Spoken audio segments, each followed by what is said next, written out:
HMS Poseidon was a Parthian-class submarine designed and built by Vickers Shipbuilding and Engineering in Barrow-in-Furness for the Royal Navy, launched on 22 August 1929.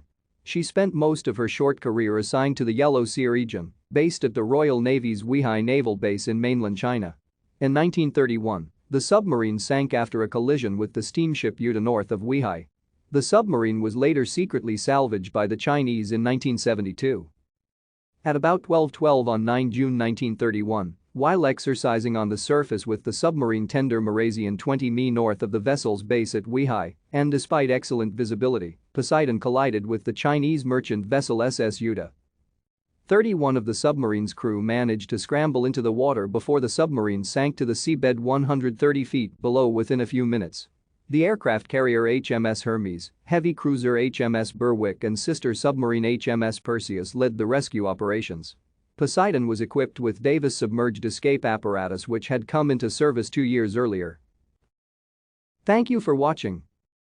Like and subscribe if you would like to view more of our videos. Have a nice day.